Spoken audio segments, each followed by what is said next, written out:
Hi, welcome to YK TV. This is your Kalyan Krishna.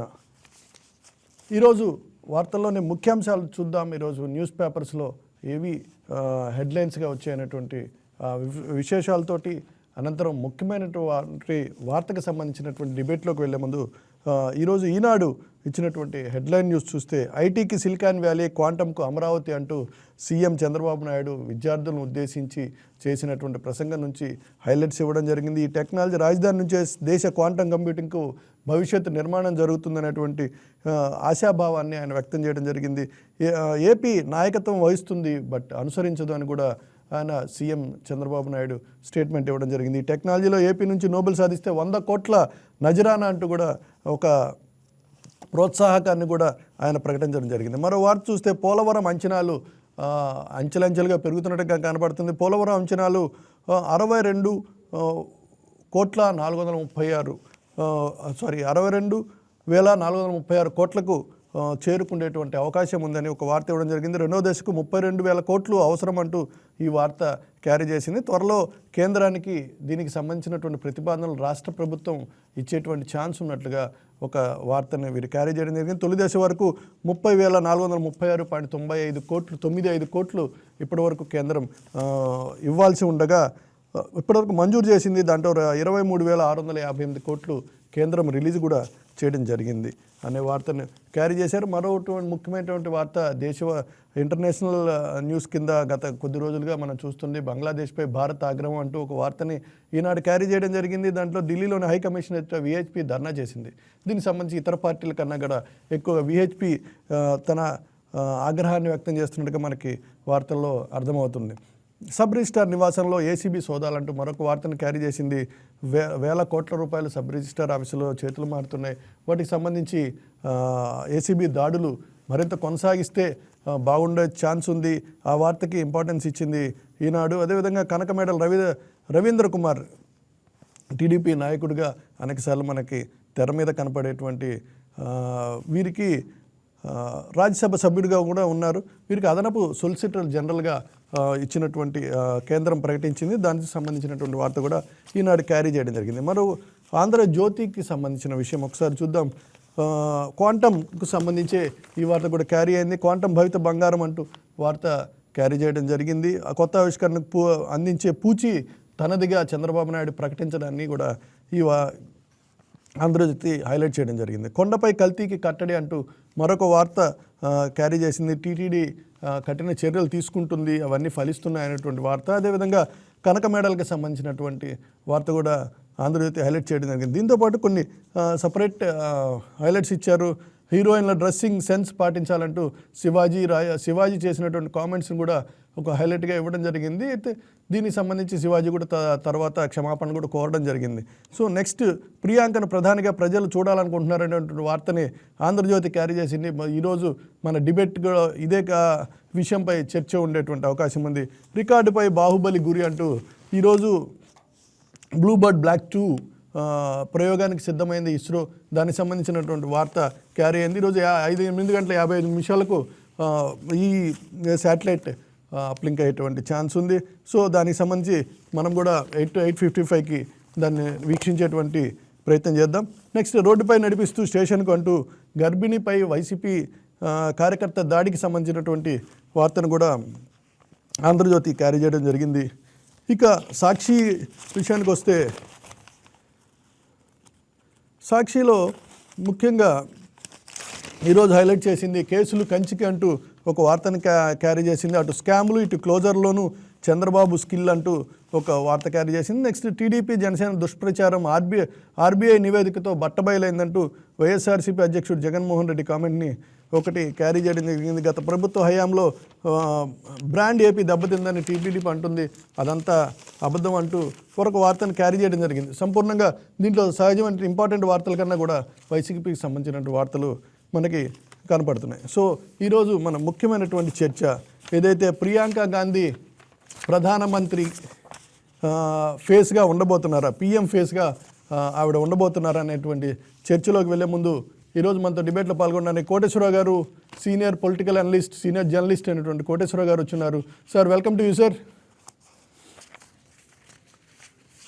అదేవిధంగా మనకి కత్తి వెంకటస్వామి గారు, all India Congress OBC chairman. Sir, welcome to you sir.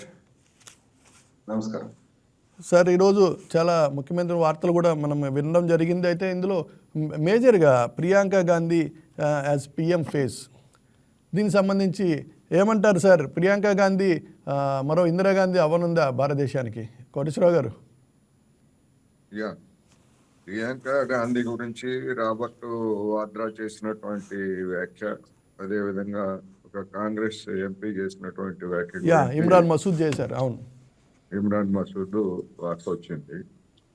నా అభిప్రాయం ప్రకారం 3.5 సంవత్సరాల పాటు ఇంకా ఎన్నికలు లేవు. అవును. ఒకటి. రెండోది, కాంగ్రెస్ లేదా ఇతర పార్టీలతో కూడినటువంటి ఇండియా కూటమి ఉన్నది. ఇండియా కూటమిలో ఎక్కడ కూడా ప్రధానమంత్రి అభ్యర్థిని ప్రొజెక్ట్ చేయాలనేటువంటి నిర్ణయం గత ఎన్నికల్లో జరగలేదు. ఇప్పుడు కూడా అది జరిగేటువంటి అవకాశం లేదు. ఓకే. అందువలన ఒక ఎంపీ ఏ కారణంతో అయినా ఆయన వ్యాఖ్యానించి ఉండొచ్చు. ఆ ఎంపీ చేసినటువంటి వ్యాఖ్య మీద, లేదా అదేవిధంగా రాబర్ట్ వాద్రా అవును నిజమే అనేక మంది కోరుకుంటున్నారు, నన్ను కూడా రాజకీయాల్లోకి రావాలనుకుంటున్నారని ఒక టీవీతో చెప్పినటువంటి వ్యాఖ్యని, దాన్ని మనం పెద్దగా ఒక జాతీయ సమస్యగా దీన్ని పరిగణించాల్సినటువంటి అవసరం లేదు. దీని గురించి ఏదో నిర్ణయం జరగబోతుంది, లేకపోతే కాంగ్రెస్ ఒక నిర్ణయం తీసుకుంటుంది అనేటువంటి ఊహాన గానాలు కూడా అవసరం లేదు అనేటువంటిది నా అభిప్రాయం. Right sir. అంటే ఇది బేసికల్లీ మీరు చెప్పింది వాస్తవమే. ఇదేమో ఇంటర్నేషనల్ సమస్య కూడా కాదు, కాంగ్రెస్ పార్టీలో అంతర్గతమైనటువంటి ఇష్యూ అయినప్పటికీ భారతదేశ వ్యాప్తంగా గాంధీ ఫ్యామిలీకి ఒక ఫేమ్ ఉంది పర్టికులర్గా. దట్టు ప్రస్తుతం ఉన్నటువంటి సిచ్యువేషన్లో రాహుల్ గాంధీకి లీడర్షిప్ మీద కొంత వ్యతిరేకత కనిపిస్తుందా అనేటువంటి అనుమానం కూడా చెలరేగుతుంది. ఎందుకంటే ఆయన ప్రధాన ప్రతిపక్ష నేతగా కూడా ఉన్నారు. సో ఆ ఫ్యామిలీకి సంబంధించినటువంటి ఇష్యూ అవ్వడమే కాక పర్టికులర్గా ఇక గతంలో మనం చూసినట్లయితే ఆంధ్రప్రదేశ్ కానీ అదేవిధంగా తెలంగాణలో కూడా అన్నా చెల్లెళ్ళటువంటి వైరం ఒకటి మొదలైంది.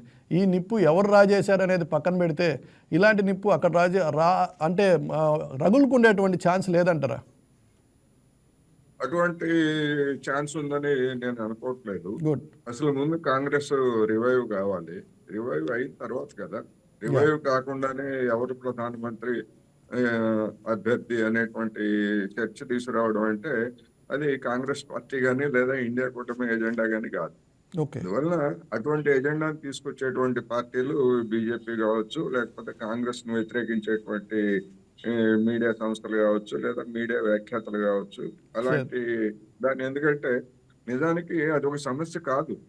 ఇవాళ దేశంలో అనేకమైనటువంటి సమస్యలు ఉన్నప్పుడు దాన్ని తీసుకురావడం అంటే డైవర్ట్ చేయటం, అసలు సమస్యల నుంచి పక్కదారి పట్టించి జనాన్ని డైవర్ట్ చేసేటువంటి ఒక ఎత్తుగడ. Right sir. కానీ అది ఆ కామెంట్ చేసింది, అసలు రైజ్ చేసింది యాక్చువల్గా కాంగ్రెస్ ఎంపీ మసూద్. సో మసూద్ చేసినటువంటి వ్యాఖ్యని ఇతర పార్టీలు చేపించారు, లేకపోతే మీడియా సంస్థలు చేయించాము అనుకోగలమా? అట్లా కాదుగా. అలా అనుకునేట్లయితే లోకేష్ ముఖ్యమంత్రి కావాలని చెప్పేసి మరి మంత్రిగా ఉన్నటువంటి టీజీ భరత్ ఇట్లాంటి వాళ్ళే కామెంట్ చేశారు కదా. మరి దాన్ని ఎట్లా చూడాలి మనం? దాన్ని కూడా మీడియా హైలైట్ చేస్తారు. ఎందుకు చేశాడు భరత్, ఎందుకు చేశాడు, ఇప్పుడు మసూద్ ఎందుకు చేశాడు, లేకపోతే రాబర్ట్ వాద్రా ఎందుకు చేశాడు, ఇవన్నీ. అందుకని నేను అనేది రకరకాల ప్రయోజనాలతోటి ఈ విధమైనటువంటి కామెంట్స్ చేస్తుంటారు. అందుకని అది ప్రధాన ఎజెండానా కాదా అనేటువంటి దాన్ని మనం చూడాలి. నా అభిప్రాయం ప్రకారం అది ప్రధాన ఎజెండా కాదు, దాన్ని అసలు చర్చించాల్సినటువంటి అంశం కూడా కాదు. అనేక ఎంపీలు మీడియాలోకి తీసుకురావడం కూడా అనవసరం అంటారు, కోసం లేకపోతే ఇంకో దానికోసం కామెంట్స్ చేస్తుంటారు. మ్యాటర్ ఆఫ్ ఫ్యాక్ట్ గానే దాన్ని తీసుకోవాలి తప్ప అంత సీరియస్ గా మనం చర్చించి తలలో పదవులు కొట్టుకోవాల్సినంత సమస్య కాదు, సమస్య కూడా కాదు. ఒకటి సార్, దీంట్లో మేజర్ ఇష్యూ ఏంటంటే గట్టిగా మనం ఈ కాంగ్రెస్ చరిత్రను ఒక్కసారి కనుక మనం రివ్యూ చేసుకుంటే 1885లో ఇండియన్ నేషనల్ కాంగ్రెస్ ఫౌండెడ్. అప్పుడు జరిగినటువంటిది, అప్పుడు గాంధీ ఫ్యామిలీ లేదు.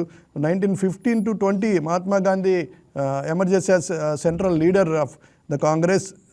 అప్పుడు మాస్ మూవ్మెంట్ కోసం ఎంటర్ అవ్వడం జరిగింది.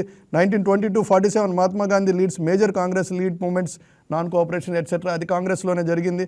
1947 to 1948 after independence Mahatma Gandhi remains Congress moral authority until his assassination. 1947 నుంచి 64 వరకు జవహర్లాల్ నెహ్రూ గాంధీ ఫ్యామిలీ నుంచి, అక్కడ నుంచి స్టార్ట్ అయింది పొలిటికల్ హెయిర్. అక్కడ నుంచి 1964-66 Indira Gandhi becomes Congress leader as prime minister. 1960 prime minister. 1969లో Congress splits, Indira Gandhi leads Congress or later Congress I. ఇక్కడ major point sir. Next after 1984 after Indira Gandhi's assassination Rajiv Gandhi becomes prime minister. 91 Rajiv Gandhi assassinated. 1998 Sonia Gandhi becomes Congress president. 2014 Sonia Gandhi leads Congress president, Congress UPA governments. 2017 Rahul Gandhi becomes Congress president. 2019 president Gandhi family continues to play central role. So Gandhi family తప్ప Congress party వేరే మలుపు తీసుకునేటువంటి అవకాశం లేదా? ఇది కంప్లీట్గా Congress party వారి యొక్క దత్తపుత్రిక అనుకోవచ్చా? సో నెక్స్ట్ ప్రియాంక గాంధీ అంటే వాట్ ఐ మీన్ ఇస్ ఇప్పుడు దాకా రాహుల్ గాంధీ దాకా వచ్చినటువంటి స్టేట్మెంట్ రేపు ప్రియాంక గాంధీ స్టార్ట్ అయింది. సో రాహుల్ గాంధీ చెల్లెలే ఆవిడ, పెద్ద ఆవిడ కూడా కాదు, అక్క కూడా కాదు. సో ఒక వారసత్వం. సో ఈ వారసత్వ రాజకీయం అనేది అన్నిట్లో కొనసాగుతుంది. ప్రస్తుతం కాంగ్రెస్ పార్టీ పరిస్థితిని అంటే ఎక్కడైతే కాంగ్రెస్ పార్టీని బీజేపీ గట్టిగా మాట్లాడితే అన్ని చోట్ల వెనక్కి నెడుతున్నటువంటి పరిస్థితి కనపడుతుంది మనకి స్పష్టంగా. కత్తి వెంకటస్వామి గారు ఉన్నారు. ఒక్క బీజేపీ కాలు పెట్టలేనటువంటి తెలంగాణ వాళ్ళు చాలా స్ట్రాంగ్గా ఉన్నారు కాంగ్రెస్ పార్టీ. అదేవిధంగా కర్ణాటక ఉంది. సో రాహుల్ గాంధీ కష్టపడుతున్నాడు కానీ ఆయన అనుకున్నది అచీవ్ కాలేకపోతున్న నేపథ్యంలో ఈ topic is it right time? అవునంటారా కాదంటారా? ఇప్పుడు మీరు చెప్పినటువంటి ఉదంతాలన్నీ కాంగ్రెస్ చరిత్రలో జరిగాయి. కాంగ్రెస్ మీద ఆ విధమైనటువంటి గాంధీ ఫ్యామిలీ అంటే నెహ్రూ ఫ్యామిలీ నుంచి ఆ విధమైనటువంటి పరిణామాలు జరిగిన మాట వాస్తవం. అందుకనే దానికి తగినటువంటి రాజకీయ మూల్యాన్ని కాంగ్రెస్ పార్టీ ఇప్పటికే చెల్లించింది. ఇంకా దాన్నే ఎవరైనా మేము పట్టుకొని వేలాడతాము అని అంటే అది భవిష్యత్తులో ఇప్పుడు మసూద్ చేసినటువంటి వ్యాఖ్య కాంగ్రెస్ కే నష్టం. మరి అతనికి స్పృహ ఉండి చేశాడో లేకపోతే స్పృహ లేక చేశాడో, బీజేపీ ట్రాప్ లో పడి ఆ విధమైనటువంటి కామెంట్ చేశాడు. నేను అనేది ఇప్పుడు రాబోయేటువంటి రోజుల్లో కాంగ్రెస్ పార్టీ ఏమవుతుంది, లేదా కాంగ్రెస్ పార్టీ సొంతంగా తిరిగి వస్తుందా లేదా, ఇవన్నీ కూడా ఊహాజనితమైనటువంటి అంశాలు. అందుకని ఒక ఎంపీ చేసినటువంటి దాన్ని ఏదైనా పోనీ ఒక వేదిక మీద వర్కింగ్ కమిటీ సమావేశంలోనో లేదా పార్లమెంటరీ కమిటీ సమావేశంలోనో అలాంటిది ఏదన్నా సందర్భోచితంగా ప్రస్తావన చేసి ఉంటే దాని మీద కాంగ్రెస్ నాయకులు ఇతర నాయకులు ఎవరైనా స్పందించుంటే అది చర్చనీయాంశం. అటువంటి కానప్పుడు ఒక వ్యక్తులుగా ఉన్నటువంటి వాళ్ళు ఎంపీలు కావచ్చు, ఎమ్మెల్యేలు కావచ్చు, లేదా ఇతర కావచ్చు అనేక కామెంట్స్ చేస్తుంటారు రోజువారీ. వాటన్నిటిని పట్టుకొని కాంగ్రెస్ భవిష్యత్తు గురించి లేకపోతే కాంగ్రెస్ వారసత్వం గురించి కొత్త విషయాలు ఏం కాదు, చర్చించకూడదని ఏం కాదు, కానీ తక్షణం చర్చించాల్సినంత లేదా ఇప్పుడు చర్చించాల్సినంత అగత్యం ఉన్నటువంటి అంశం కాదనేది నా అభిప్రాయం. రైట్ సార్, మీ అభిప్రాయంతో నేను కూడా ఏకీభవిస్తాను. ఒకసారి కత్తి వెంకటస్వామి గారిని అడుగుదాం, సీనియర్ కాంగ్రెస్ లీడర్ కనుక. సార్ ఏమంటారు, మసూద్ వ్యాఖ్యని ఎలా తీసుకోవాలి? అది ఆయన సొంత నిర్ణయమా లేకపోతే ఏమన్నా వెనక నుంచి ఏమన్నా రాజకీయం మొదలైందా? ఎందుకంటే పర్టికులర్గా వెంటనే ఎవరూ స్పందించలేదు, ప్రియాంక స్పందించలేదు, రాహుల్ స్పందించలేదు, బట్ వాద్రా స్పందించారు. ఆయన స్పందించడమే కాదు, నేను కూడా రాజకీయాల్లోకి వస్తానని కొత్త స్టేట్మెంట్ కూడా ఇచ్చారు. ఆయన రావద్దని మీరు ఎవరు అనలేదు కదా? కొడేశ్వరారికి, మీకు ప్రేక్షకులకు నమస్కారం. ముందుగా మసూద్ చేసినటువంటి వ్యాఖ్య 100% ఆయన వ్యక్తిగతం. అది పార్టీకి సంబంధించిన దాంట్లో ఆయన భూమిక కూడా చాలా తక్కువ. సాధారణంగానే ఈ పార్టీలలో ఎమర్జింగ్ లీడర్షిప్ను దృష్టిలో పెట్టుకొని వాళ్ళ వ్యక్తిగత స్వార్థం కోసము వాళ్ళను పొగిడేయడము, వాళ్ళను అజ్జేయడము, అంటే ఒక లాబీని వాళ్ళకు అనుకూలంగా మలుచుకోవడం. రేపు ప్రియాంక గాంధీ ఇవాళ ఎంపీ అయింది, రేపు ఇంకేమన్నా కావచ్చు. నాకు ఒక ఎక్స్పీరియన్స్ ఉందండి. లాంగ్ బ్యాక్, అంటే nearly 7 years back, 6 years back, ఒక మిత్రుడు నాకు ఫోన్ చేసి నార్త్ ఇండియా నుంచి ఫోన్ చేసి, భాయ్ సాబ్ मैं एक पार्टी टाइप सेपरेट कांग्रेस में एक विंग मैं स्टार्ट करना चाह रहा हूँ. क्या विंग है? ప్రియాంక గాంధీ కాంగ్రెస్. సార్ కోటేశ్వర గారు విన్నారా అలాంటి పరిస్థితులు? అంటే వాళ్ళకి ఎట్లా అంటే ఆ పేరుతోటి ఆ భజన చేసి వాళ్ళకి దగ్గర అవడమో లేకపోతే వాళ్ళ Exactly. దృష్టిలో పడడమో ఇట్లాంటి ఆ చేష్టలు. తత్వం ఉన్న వాళ్ళు చాలా మంది ఉంటారు. పార్టీలలో ఉంటారు, బయట ఉంటారు, సంస్థలలో ఉంటారు. ఈవెన్ మీ మీడియా సంస్థలలో కూడా కొంతమంది మేనేజ్మెంట్ ను బాగా చేసి అంటే కష్టపడటం కంటే మేనేజ్మెంట్ ను బాగా పొగిడడానికి కూడా ప్రమోషన్స్ వస్తుంటాయి. ఇదంతా ఒక లాబీ, ఒక వ్యక్తిగతమైనటువంటి ఒక లాబింగ్ అది. ఓకే. సో మసూద్ 100% భవిష్యత్తును ఆయన ఊహిస్తున్నాడు. అంటే ఇప్పుడు కూడా ఆమె ఒక కీలకమైనటువంటి నేత గారి. నన్ను చాలా మంది అంటే పోస్టర్స్ పెడుతుంటాం కదా, మేము పోస్ట్ చేస్తుంటాం. నేను ఆల్ ఇండియాలో ఉన్నాను, తర్వాత తెలంగాణ ఓబీసీ చైర్మన్ గా కూడా ఉన్నాను నేను. సో ఉన్నప్పుడు పోస్టర్ పెడుతున్నప్పుడు కొన్ని ఫొటోస్ పెడతాం. సో పెట్టినప్పుడు నేను ప్రియాంక గాంధీ ఫోటో నేను పెట్టలేచా ఎప్పుడు. ఓకే. సో నన్ను అడిగారు కొంతమంది, అరే నువ్వు ప్రియాంక గాంధీ ఫోటో పెట్టాలనా, ఆ ఫ్యామిలీకి సంబంధించి అన్ని ఫోటోలు పెడితేనే నీకు ఎలివేషన్ ఉంటుందంటే. సో నేను చెప్పానండి, she is no way concern with the state. Exactly. ఆ స్టేట్ కి కానీ ఓబీసీకి కానీ ఆమెకు సంబంధం లేదు. General secretary of the party and Uttar Pradesh incharge. Telangana incharge అయినప్పుడు మనం పెట్టుకుంటామని, అంటే ఇంత కేటగిరికల్ గా అందరు ఉండరు. సో నేను ఎప్పుడు పెట్టలేదు అది. సో ఎప్పుడైతే ఆమె తెలంగాణ మా ఇది ఎలక్షన్ టైంలో మాకు ఇన్ఛార్జ్ చేసి, తెలంగాణకి కూడా ఇన్ఛార్జ్ చేసి, సో అప్పుడు పెట్టక తప్పదు కాబట్టి పెడతాం. సో ఇట్లా అంటే వ్యక్తిగతమైనటువంటి అభిప్రాయాలను రుద్దడం అనేటువంటిది, దాన్ని కొద్దిగా అంటే సాధారణంగా ఇప్పుడు మీకు మీడియా సంస్థలు కూడా ఏదైనా సంచలన వార్తలు వస్తే దాని మీద చర్చ పెడతారు సహజంగానే. సార్ ఇక్కడ సెన్సేషన్ కన్నా ఇంపార్టెన్స్ ఏంటంటే వాద్రా గారి ఇంటర్ఫీరెన్స్. వాస్తవానికి మసూద్ కామెంట్ ని ఏ మీడియా సంస్థ నాకు పట్టించుకున్నట్టు నాకైతే అనిపించలేదు. నేను దానికి వస్తున్నా. కరెక్ట్ మీరు అన్నది. జనరల్ గా మీడియాలో ఒక ఇంపార్టెంట్ పర్సన్ సంబంధించినటువంటి వార్త వచ్చినప్పుడు దాని మీద చర్చనో లేకపోతే దాని మీద వార్త ఇవ్వడం అనేది చాలా సహజము. నేను ఏ మీడియా సంస్థ నేను తప్పు పడతలేను, మిమ్మల్ని కూడా ఏం తప్పు పడతలేను. ఇది ఒక అంటే ఆమె కూడా ఇవాళ తప్పు పడ్డది సార్. ఇఫ్ ఇట్ ఈస్ మా సార్ ఇప్పుడు నేరుగా ఇది అసలు ఎజెండానే కాదు కళ్యాణ్ అని చెప్తున్నారు కోటేశ్వరరావు గారు. I accept it, I to agree with that. But నా కాన్సెప్ట్ ఏంటి, నేను అడుగుతున్నానండి. చెప్పండి. కోటేశ్వరరావు గారితో వారి అనుభవంతో నేను 100% ఏకీభవిస్తున్నా. నేనేం చెప్తున్నానంటే వారికంటే ఒక అడుగు ముందేసి నేనంటే పూర్తి వ్యక్తిగతం. ఈ వ్యక్తిగతంలో కూడా ఎవరిని ఇవాళ గాంధీ ఫ్యామిలీ లేకపోతే కాంగ్రెస్ పార్టీలో ఉన్నటువంటి ఒక కోటరీలు కూడా ఎవరిని నమ్మే పరిస్థితి మా పార్టీలో లేదండి. ఓకే. ఎవరు ఎప్పుడు మోసం చేస్తారో తెలియని పరిస్థితి ఉంది. నేను నా అనుభవంలో చెప్తున్నాండి. శంషాబాద్ లో మీటింగ్ జరిగింది. రాహుల్ గాంధీ గారు ఆ మీటింగ్ లో ఉన్నారు, నేను కూడా ఉన్నాను. సవితా ఇంద్రారెడ్డి గారు వారి పక్కనే ఉన్నారు. ఆ మీటింగ్ అంతా ఆమెను లీడ్ చేసినారు. ఆమె స్టేట్మెంట్ కూడా ఇచ్చింది, నేను పార్టీ అది ఇది అని ఏదో బాగా పొగిడేసింది. కానీ తెల్లారి మధ్యాహ్నము ఆమె టిఆర్ఎస్ పార్టీలో చేరిందండి. అంటే ఎట్లా ఉంటుందంటే మనుషుల యొక్క వ్యక్తిగతమైనటువంటి స్వార్థంతో ఎప్పుడు ఎవరు ఎట్లా మాట్లాడతారో తెలియని పరిస్థితి ఉంది. కోటేశ్వరరావు అన్నట్టుగా అసలు ప్రియాంక గాంధీ ప్రధానమంత్రి ఇది చర్చనే కాదు. ఎందుకంటే ఇది అంటే మన అవుట్ ఆఫ్ బాక్స్ చూస్తే షీ లుక్స్ లైక్ ఇందిరాగాంధీ అనేటువంటి టాక్ ఉంది. సో ఇందిరాగాంధీ చార్మింగ్ ఉంది, ఇందిరాగాంధీ వాగ్దాటి కూడా ఆవిడ దగ్గర కనిపిస్తోంది. అయితే ఇప్పుడు ఇందిరాగాంధీ లాగా ఉన్నారు లేకపోతే రాహుల్ గాంధీ లాగా ఉన్నారు అనే దాని మీద ఇవాళ చేరా దేక్కే ఓటు దేనేక దీని చెరేగా చేరా చూసి ఓటు వేసేటువంటి పరిస్థితి వెళ్ళిపోయింది. ఇలా భారతీయ జనతా పార్టీ అనేది చాలా పకడ్బందీగా, నేను ఆ సంస్థ అంటే ఆ సంస్థకు సంబంధించినటువంటి ఆర్ఎస్ఎస్ లో నేను పనిచేసిన ఆర్ఎస్ఎస్ లో చెప్పారు కూడా తెలుసు.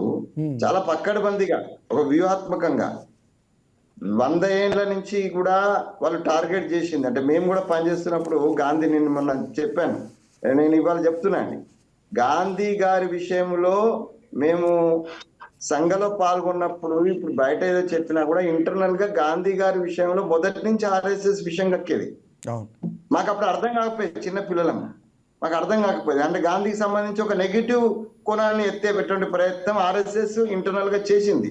దాని ప్రభావమే ఇలా మన్రేగా దాకా వచ్చింది. అది అంటే ఒక పక్కనేమో స్వచ్ఛ భారత్ కు గాంధీ కళ్ళద్దాలు కావాలి, ఇంకో పక్కనేమో మన్రేగాలో గాంధీ పేరు తొలగించాలి. అంటే ఒక పకడ్బందీగా వ్యూహాత్మకంగా ఆర్గనైజ్డ్ గా వస్తున్నటువంటి కాంగ్రెస్ మన బీజేపీ పార్టీని ఎదుర్కోవాలంటే కాంగ్రెస్ ఇట్లాంటి విషయాలకు పోకూడదు. కాంగ్రెస్ కోటేశ్వరరావు గారు చెప్పినట్టు ఫస్ట్ ఎస్టాబ్లిష్ కావాలా, రివైవ్ కావాలా, తర్వాత కన్సాలిడేట్ కావాలా. సో ఈ సమయంలో ఇట్లాంటి పిచ్చి స్టేట్మెంట్స్, అది రాబర్ట్ వాద్రా ఇచ్చినా, లేకపోతే మాణికం ఠాకూర్ ఇచ్చినా, లేకపోతే మసూద్ ఇచ్చినా, ఇవన్నీ కూడా పిచ్చి స్టేట్మెంట్స్, మాకు చాలా తీవ్రమైన నష్టం కలిగించేటువంటి అది. అన్నా చెల్లెళ్ళ ఇది గొడవ ఉంది కాబట్టి ఇదే దీన్ని అక్కడికి ఆపాదించేటువంటి మాత్రం చాలా శుద్ధ అబద్ధం. ఇంకొకటి ఫైనల్ గా, ఎందుకంటే I would like to conclude, ఎందుకంటే కోటేశ్వరరావు గారు గట్టిగా చెప్పారు, ఐ టు అగ్రీ అని చెప్పడం జరిగింది, మీరు అదే మాట చెప్తున్నారు కాబట్టి నేను ఈ డిస్కషన్ ఇంత ఆపేస్తాను. కానీ ఒక మాట చెప్పండి, వాద్రా ఒక మాట అన్నారు, ప్రజలందరూ కోరుకుంటున్నారు, మాకు ఆల్రెడీ రోజు అదే విపరీతంగా దానికి సంబంధించినటువంటి లేఖలో లేకపోతే మెయిల్స్ కానీ మెసేజ్ కానీ వస్తున్నాయి అన్న విధంగా ఆయన స్టేట్మెంట్ ఉంది. సో ప్రజలు కోరుకుంటున్నారు అనే దాన్ని ఎలా చూడాలి? ఇప్పుడు మీరు అన్నది నాయకులు కోరుకోవడాన్ని మనం పక్కన పెట్టేశాం. ఆయన ప్రజలలో ఎక్కడున్నాడు? ప్రజలు ఆయనకు సంబంధించిన మెయిల్స్ లో ఆయనకు సంబంధించిన వందిమాగదులు కొంతమంది ఆయనను కూడా ప్రోవోక్ చేస్తుండొచ్చు. చెప్పిన కదండి, వ్యక్తిగత ఆయన అవసరాల కోసము వ్యక్తిగత స్వార్థంతో ఎవరెక్కడు. ఇప్పుడు మనం రామాయణంలో ఇది కైకేయి మాట చూసినాం. మనం కైకేయిని ప్రొవోకేట్ చేసింది ఎవరు? మందరాంగం అంతా ప్రొవోకేట్ చేసినటువంటి వ్యక్తి. అంటే ఆమెకి ఏమొచ్చింది లేదు, అవును, ఆ మంత్రాంగం చేసి ఆమెకి వచ్చిందేం లేదు, కానీ ఒక ఉత్సుకత ఉంటది. ఆ ఉత్సుకతలో కొంతమంది ఇట్లా ప్రొవోకేషన్ చేస్తుంటారు. అది రాబర్ట్ వాదోదనం చేసి ఉండొచ్చు, ఇంకెవరైనా చేయొచ్చు. కాంగ్రెస్ డబ్ల్యూ అని వస్తుందా? కాంగ్రెస్ వాద్రా వస్తుందంటారు ఇంకోటి పార్టీ. ఇక అదంటే ఆయన పెట్టుకుంటే, లేకపోతే ఆయన అభిమానులు పెట్టుకుంటే మనం ఏం చేయలేం కదా. ప్రజాస్వామ్య స్వేచ్ఛ ఉంది కదా, ఆ స్వేచ్ఛలో ఎవరైనా ఏదైనా మాట్లాడవచ్చు, దానికి మనం పట్టుకోలేం. కానీ ఇది కొంచెం మాకు ఇబ్బంది కలిగించేటువంటి అంశమే. తర్వాత మిగతా కోటేశ్వరరావు అన్నట్టుగా మిగతా పక్షాలు కూడా ఉన్నాయి కదా, ఇది ఇప్పుడు చర్చనీయాంశం కాదు. రైట్ సార్, అసలు ఇంకోటి అవకాశమే లేదు. రాహుల్ గాంధీ ఉన్నాక ప్రియాంక గాంధీని ముందు తీసుకొచ్చేటువంటి అవకాశమే లేదు నా ఉద్దేశం. Right, that's good sir, thank you. ఒక అన్నెసరీ టాపిక్ ఈరోజు హైలైట్ అవ్వడం జరిగింది. వాస్తవానికి ఇది బహుశా రేపటికి పుంజుకుండేటువంటి ఛాన్స్ కూడా లేకపోలేదు, ఇద్దరు మీడియా కానీ ఇతర చోట్ల కూడా. అదేవిధంగా నెక్స్ట్ మనం చూసినట్లయితే బంగ్లాదేశ్పై భారత్లో ఆగ్రహం అంటూ ఒక మేజర్ న్యూస్ ఒక వారం రోజులుగా నడుస్తుంది. ఇది ఒక వ్యక్తిని దహనం చేసినటువంటి దుర్ఘటనని మనం బంగ్లాదేశ్లో చూడడం జరిగింది. అదైతే దాన్ని ఒక మైనారిటీ హిందూ కింద ఫోకస్ అవుతున్న నేపథ్యంలో ఆల్మోస్ట్ ఆల్ సోషల్ మీడియా మొత్తం కూడా ఇదే టాపిక్ గత 3-4 రోజులుగా నడుస్తుంది. ఈ నేపథ్యంలో విహెచ్పి ఈరోజు హైకమిషన్ ఎదుట, ఢిల్లీలో హైకమిషన్ ఎదుట ధర్నా చేసింది, బ్యారికేడ్స్ను ధ్వంసం చేశారు బజరంగ్ దళ కార్యకర్తలు. కోల్కతాలో నిరసనలు ఉన్నాయి. అదేవిధంగా ఈ ఐరాసా కూడా ఈ మైనార్టీల మీద దాడుల్ని, బంగ్లాదేశ్లో జరుగుతున్న దాడుల్ని ఖండించింది. అమెరికా చట్టసభల్లో సభ్యులు కూడా ఆందోళన చెందారు. సో దీనికి సంబంధించి మన కోటేశ్వరరావు గారు ఏం చెప్తారో చూద్దాం. సార్, దీనికి సంబంధించి మనకి భారతదేశంలో ఖండిస్తూ ధర్నాలు చేస్తున్నటువంటి వాళ్ళలో ఒక విహెచ్పి వాళ్ళలో, లేదా బజరంగ్ దళ్ వాళ్ళలో, లేదా బీజేపీ వాళ్ళలో కనపడుతున్నారు. ఒక పక్క దేశంలో జరిగినటువంటి దాడికి సంబంధించి ఒక దుర్మార్గపు చర్య అది ఒక భారతీయుడిగా చూస్తారా, ఒక హిందూగా చూస్తారా అనేది పక్కన పెడితే మిగిలిన పార్టీలు ఎక్కడా కూడా స్పందిస్తున్నటువంటి దాఖలాలు మనకు కనిపించడం లేదు. ఎందుకని దాన్ని ఒక సైడ్ ట్రాక్లో ఎందుకు పెడుతున్నారు? లేదంటే ఆ ఇష్యూ ఇక్కడ ఇంటర్నల్గా ఇంటర్నల్ ఇష్యూగా మారే ప్రమాదం ఉందని పక్కన పెడుతున్నారా? ఇప్పుడు కళ్యాణ్ కృష్ణ గారు, దేశాల్లో మైనారిటీలు అనేటువంటి వాళ్ళు అనేక దేశాల్లో ఉన్నారు. భారతదేశంలో మైనారిటీలు ఉన్నారు, బంగ్లాదేశ్లో ఉన్నారు, పాకిస్తాన్లో ఉన్నారు, అమెరికాలో ఉన్నారు, లేదా చైనాలో కూడా మైనారిటీలుగా ఉన్నారు. భాషాపరమైనటువంటి వాళ్ళు కావచ్చు, లేకపోతే మతపరమైనటువంటి వాళ్ళు కావచ్చు, లేదా ఆచారాలతో కూడిన రకరకాల అంతర్జాతీయ ఐక్యరాజ్య సమితి రూపొందించినటువంటి దాని ప్రకారం రకరకాల వాళ్ళు ఉన్నారు, మతపరమైనటువంటి మైనారిటీలు. అందుకని ఇక్కడ బంగ్లాదేశ్ లో జరిగినటువంటి ఉదంతాన్ని ప్రతి ఒక్కళ్ళు ఖండించాల్సిందే, అందులో ఎలాంటి మినహాయింపులు కూడా లేవు. దానికి సంబంధించినటువంటివి 2 వాదనలు వచ్చాయి. ఒకటి ఏమిటంటే అతను హిందూ మతాన్ని ఏదో అన్నాడని, అందుకని దానికి అది ఇస్లాం మతాన్ని ఏదో అన్నాడని దానికి కౌంటర్ గా చేశారనేటువంటిది ఒకటి. రెండోది అతనితో పాటు పనిచేసేటువంటి తోటి కార్మికులే అతనికి ఈ విధమైనటువంటి దాన్ని ఆపాదించి వ్యక్తిగతమైనటువంటి కక్షతోటి ఈ పేరుతోటి అక్కడ దాడి చేసి చంపారనేటువంటి వర్షన్ కూడా వచ్చింది. ఆ ఉదంతంలో ఇప్పటికే దాదాపు 10 మందిని అరెస్ట్ చేసినట్టుగా వచ్చింది. అందుకని ఇప్పుడు ఇవాళ ప్రపంచంలో, మన దేశంలో కావచ్చు, బంగ్లాదేశ్ లో కావచ్చు, మతోన్మాద శక్తులు రెచ్చిపోతున్నాయి. ఎక్కడైనా ఏదైనా ఒక ఉదంతం జరిగితే శవ రాజకీయాలు చేయటం అనేటువంటిది 2 చోట్ల ఉంది. పాకిస్తాన్ లో ఉంది, భారతదేశంలో ఉంది, బంగ్లాదేశ్ లో ఉంది. అతను ఒక మైనారిటీగా చూడాలా, అతను ఒక హిందువుగా చూడాలా, ఒక భారతీయుడిగా చూడొచ్చు కదా? భారతీయుడు కాదు అతను, బంగ్లాదేశ్ పౌరుడు. ఓకే, బంగ్లాదేశ్ పౌరుడు అతను. కేవలం హిందూ కాబట్టి హిందూ అని భుజానికి ఎత్తుకోవడం జరిగింది. ఒక మైనారిటీ ఓకే, ఒక మైనారిటీ ఆ మైనారిటీల మీద దాడులు జరుపుతున్నటువంటి దాన్ని మనం ఖండించాలి. భారతదేశంలో కూడా ఒక మైనారిటీల మీద జరిగినటువంటి దాడి, ఇప్పుడు అక్కడ ఏదో మనం ఇస్లాం ఏదో అన్నాడని చెప్పేసి వాడు చెప్తే, బీహార్ లో నవడాలో ఒక సామాన్య ముస్లిం వ్యక్తి సైకిల్ మీద బట్టలు అమ్ముకుంటా ఉంటే, నువ్వు ముస్లింవా కాదా అని చెప్పి అసలు వాడి బట్టలు ఇప్పి వాడి మర్మాంగాలను చూసి ముస్లిం అని చెప్పేసి నిర్ధారించుకున్న తర్వాత కొట్టి చంపారు అక్కడ. కేరళలో ఛత్తీస్గఢ్కి చెందినటువంటి ఒక దళిత వలస కార్మికుడు వాడి రూపం అది చూసి నువ్వు బంగ్లాదేశీవా అని చెప్పేసి ఆయన పట్టుకుని కొట్టి చంపేశారు. ఎవరు చంపారు అక్కడ? ఆర్ఎస్ఎస్ వాళ్ళు చంపారు. కేరళలో వాడి మీద దాడి చేసినటువంటి వాళ్ళు ఆర్ఎస్ఎస్ వాళ్ళు. మరి బీహార్ లో ఆ విధమైనటువంటి పరిస్థితి, ఒక బట్టలు అమ్ముకునే వాడిని ఆ విధంగా చేశారు అంటే, మరి ఇక్కడ ఉన్నటువంటి పరిస్థితి ఏమిటి?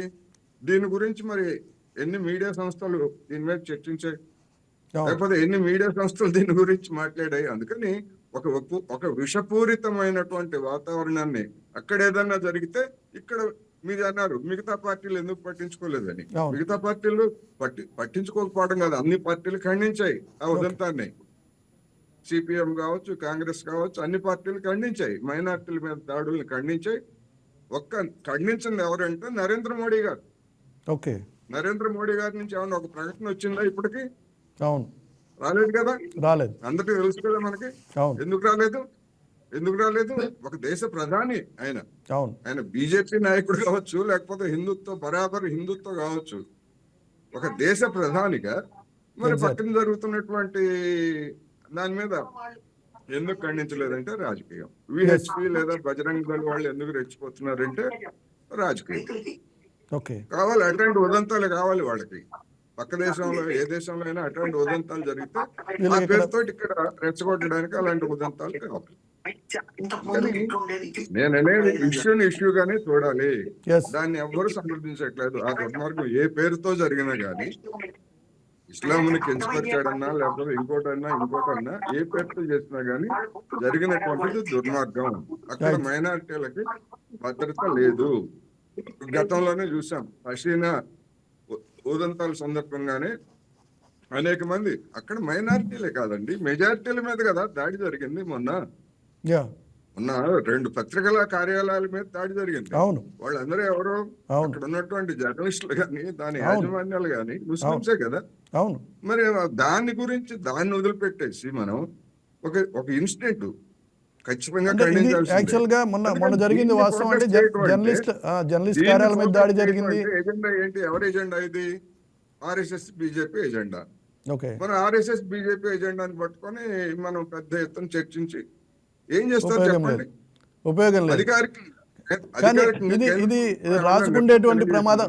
అక్కడ జరుగుతున్నటువంటి ధర్నా ఏదైతే ఉందో వాటిని అబ్జర్వ్ చేస్తే ఇది మొత్తం దేశంగా వ్యాపించేటువంటి ప్రమాదం లేకపోలేదన్నటువంటి ఆందోళన కలుగుతుంది నాకు. ఆ దృష్టిలో నేను మిమ్మల్ని అడగడం జరిగింది. పర్టికులర్ దేశంలో అటువంటి ప్రమాదం ఏమి లేదండి. భారతదేశంలో ఉన్నటువంటి జనానికి బీజేపీ ఎజెండా ఏమిటో, ఆర్ఎస్ఎస్ ఎజెండా ఏమిటో అందరికీ తెలుసు. అంత రెచ్చిపోయి కమోషన్ తోటి ఉండేటువంటి పరిస్థితి అయితే లేదు. మీడియా వాళ్ళకి మరీ సరదాగా సంతోషం. దీన్ని ఏ విధంగా క్యాష్ చేసుకుందామా, రేటింగ్స్ పెంచుకుందామా, లేకపోతే పార్టికులను పెంచుకుందామా. ఇప్పుడు యాక్చువల్గా వైకే టీవీ ఈ రోజు దాకా దాని మీద చర్చించలేదండి. యాక్చువల్గా ఈ రోజు ప్రధాన ఎజెండా కూడా అది కాదు. ఏదైతే కోటేశ్వరరావు గారుగా మీరు సీనియర్ అనలిస్ట్ గా చెప్పండి. కళ్యాణ్ కృష్ణ గారు ఇంకో విషయం కూడా చెప్తున్నా. చెప్పండి సార్. మీడియా ద్వంద్వ ప్రమాణాలు ఎట్లా ఉంటాయో కేరళలో నువ్వు బంగ్లాదేశీవా అని చెప్పేసి ఒక ఛత్తీస్గఢ్ కార్మికుని చంపేస్తే ఆ చంపినటువంటి వాళ్ళు ఆర్ఎస్ఎస్ వాళ్ళు అయితే దాన్ని మూసిపెడుతున్నాయి కేరళలో ఉన్నటువంటి మీడియా సంస్థలన్నీ. ఏమిటి వాటి ఎజెండా ఏమిటి? కేరళలో ఆర్ఎస్ఎస్ ప్రభుత్వం లేదు, లేదా బీజేపీ ప్రభుత్వం లేదు, కానీ వాళ్ళు ఎందుకు క్యారీ చేయలేదు అంటారు? ఎందుకు క్యారీ చేయలేదు కాదు, కావాలని తొక్కు పెట్టారు. నువ్వు బంగ్లాదేశీవా అని చెప్పేసి ఆయన పట్టుకొని ఒక ఛత్తీస్గఢ్ కార్మికులను చంపేస్తే దాని ఏంటి? దేశంలో విద్వేషాన్ని గడ్డం ఉన్న ప్రతివాడు ముస్లిం అని, లేకపోతే పొడుగు చొక్కాలు వేసుకున్న ప్రతివాడు ముస్లిం అని, ఈ విధమైనటువంటి విద్వేషాన్ని రెచ్చగొట్టినటువంటి వాతావరణానికి నేను చెప్పినటువంటి కేరళ ఉదంతం, అదేవిధంగా బీహార్ ఉదంతం ప్రతిబింబాలు. మనం పహల్గామ్ అదే చెప్పబోతున్నా చూసారని చెప్పేసి మనం చేసిన దాన్ని అందరం ఖండించాం కదా. అవును. మరి వాళ్ళు చేసింది ఏమిటి? అక్కడ చేసింది ఏమిటి? కదా. అందుకని అలాంటి కుట్ర నేను అనేది, పహల్గామ్ కూడా అట్లాంటి పెద్ద కుట్రలో భాగంగానే ఆ విధంగా చేశారు. ఎందుకు ఆ విధమైనటువంటిది పరిస్థితి దేశవ్యాప్తంగా సృష్టించాలనేటువంటి ఒక పెద్ద కుట్రలో ఆ కుట్రని ఇప్పుడు అమలు జరుపుతున్నటువంటి వాళ్ళు ఎవరు అనేది మనకి చేర్చారు. రైట్ సార్ వెంకటస్వామి గారు, మీరు మాట చెప్పండి. ఏంటి ఈ దుర్ఘటనని ఇక్కడ ఉన్నటువంటి కాషాయ పార్టీలు ఎన్కాష్ చేసుకుంటున్నాయి అనేటువంటి మాటని ఒక రకంగా చెప్తున్నారు కోటేశ్వరరావు గారు. మీరేమంటారు? Is it true? అంటే నేనేమంటున్నా, మానవీయ కోణంలో ఎక్కడ ఎవరి మీద దాడి జరిగినా, అది ఏ మతస్థుని మీద దాడి జరిగినా, మానవీయ కోణంలో ఆలోచించినప్పుడు మానవతా దృక్పథంతో అందరం కూడా దాన్ని ఖండించాల్సిన అవసరం ఉంది. అది పార్టీలకు అతీతంగా జరగాల్సినటువంటి అంశం. సో దాన్ని పొలిటిసైజ్ చేయడం అనేటువంటిది శోచనీయం. అంటే ప్రతి దాన్ని పొలిటిసైజ్ చేయలేం. ఎందుకంటే బంగ్లాదేశ్ లో జరిగినటువంటి, లేకపోతే అమెరికాలో చాలా మంది పిల్లలు, మన తెలుగు పిల్లలను కూడా కాల్చి చంపేస్తున్నారు. సో దాన్ని మనం హిందూగా తీసుకుందామా, తెలుగు వాళ్ళగా తీసుకొని తెలుగు నుంచి చేద్దామా? ఇట్లాంటి అంటే నేనేమంటుంటే, ప్రతి దేశం ఇప్పుడు మనకు ఏం పని లేదా అండి మన దేశానికి సంబంధించి? మొత్తం ప్రపంచాన్ని అంతా సుధారించేటువంటి శక్తి మనమేనా? మన దేశాన్ని మనం మొదలు సుధారించుకోవాలి కదా, మన దేశాన్ని మనం బాగు చేసుకోవాలా? మన దగ్గర ఉన్నటువంటి ఇన్ని సమస్యలు, కోటేశ్వరరావు చెప్పినట్టుగా ఇన్ని సమస్యలలో కొట్టుమేడ ఆడుతున్నటువంటి దేశాన్ని పట్టించుకోకుండా విశ్వ హిందూ పరిషత్ కావచ్చు, లేకపోతే ఇంకోరు కావచ్చు, లేదంటే ఏదైనా పార్టీలు కావచ్చు, దానికి సంబంధించినటువంటి మానవీయ కోణంలో మినిమం స్పందన ఏదైతున్నదో, అది పత్రికా వాళ్ళు కావచ్చు, లేకపోతే పార్టీల వాళ్ళు కావచ్చు, లేకపోతే సంస్థల వాళ్ళు కావచ్చు, డెఫినెట్ గా స్పందించాల్సిందే. స్పందన లేకపోవడం అనేది ఉండకూడదు, స్పందించాల్సింది. కానీ దానికి లిమిటేషన్స్ ఉన్నాయి, ఆ స్పందనకు కూడా లిమిటేషన్స్ ఉన్నాయి. సో ఇప్పుడు మనం బంగ్లాదేశ్ లో చనిపోయినటువంటి వ్యక్తికి, బంగ్లాదేశీయుడికి సంబంధించింది, ఆయన కేవలం హిందూ మతస్థుడు కాబట్టి మనం ఇక్కడ పెద్ద ఆందోళన చేసి దేశంలో అలజడి సృష్టించాలనేటువంటి ప్రయత్నం చేసి దాన్ని పొలిటిసైజ్ చేసుకుంటే మాత్రం అది మన దేశానికి, మన ప్రజలకే నష్టమవుతుంది. సో దాన్ని ఏ మేరకు దాని మీద స్పందించాలో ఆ మేరకే. ఆ లిమిట్స్ క్రాస్ కావడంలో కొన్ని సంస్థలు ఉంటాయి, వాటికి అదే పనిగా ఉంటాయి. సో వాళ్ళు చేస్తున్నారు, వాళ్ళ విజ్ఞతకే వదిలేస్తున్నాం. సో కొంచెం అన్నట్టుగా మనం మన లిమిటేషన్స్ లో ఉంటే మంచిదని నా ఉద్దేశం. Right sir, thank you Venkataswamy గారు. Thanks for participating in our debate. Thanks a lot.